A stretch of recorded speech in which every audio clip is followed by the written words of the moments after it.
সর্বপ্রথম ঘোড়ায় ওঠা, এখানে সবাই হেসে হেসে গড়াই পড়ছে।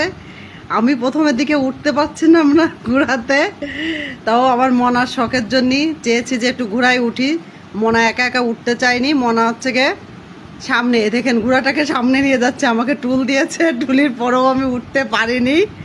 এই দেখেন দূরে আর বলছে কি একটা উঁচু জায়গা নিয়ে যায়, সেখানে যদি আমি উঠতে পারি। আর ঘোড়াওয়ালা তো খুব সাহস দিচ্ছে, না না কোনো সমস্যা হবে না, আপনি এখান থেকেই ওঠেন, এখান থেকেই ওঠেন। আর আমি মনে মনে ভাবছি কি ঘোড়া যদি একটা দেই দৌড়, আমাকে তো আমি শেষ, যে চিটপক করে দেন কোথা থেকে আমি ঘোড়াতে উঠছি। হ্যাঁ, এই যে এই উঁচুটার পরে পা দিলাম, দিয়ে যে ঘোড়াতে উঠলাম, কিন্তু ঘোড়ার মাথায় হাত দিচ্ছে আর বলছি কি ঘোড়া কিছু কিন্তু বলিস না। হ্যাঁ হ্যাঁ, তোকে বারবার অনুরোধ করছি, তুই কিন্তু কিছু বলিস না, এই করছিলাম আর ঘোড়ার মাথায় শুধু হাত দিচ্ছিলাম। আর এবার আমার মনা সামনে বসবে, কিন্তু মনা প্রথমবার না একটু ভয় ভয় পেয়েছিল।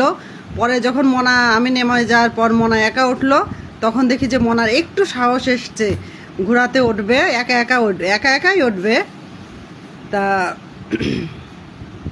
এই যে আর পাশ থেকে তো আমার রীতিমণি হেসে হেসে ঘোড়াই পড়ছে, কারণ ওগুলো তো দিচ্ছি না।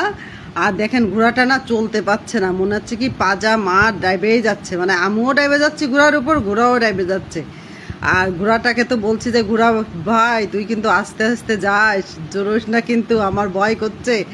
একটু যাওয়ার পর দেখেন আমি বলছি কি আমাকে নামাই দেন, আমি কিন্তু আপনাকে টাকা দেবো, যা নেবেন আপনি সেটাই দেবো, কিন্তু আমাকে নামাই দেন, আমি আর উঠবো না। আর লোকটা বলছে ইস আজকে লোকই হলো না, লোকই হলো না। হ্যাঁ, তা তো কোনো রকমে উঠে ওই পর্যন্ত গেলাম। তারপরে এই দেখেন আমার মনামা কত সুন্দর মজা করে উঠছে, আমি পাশে পাশে হেঁটে যাচ্ছি যে মনামার যদি ভয় করে।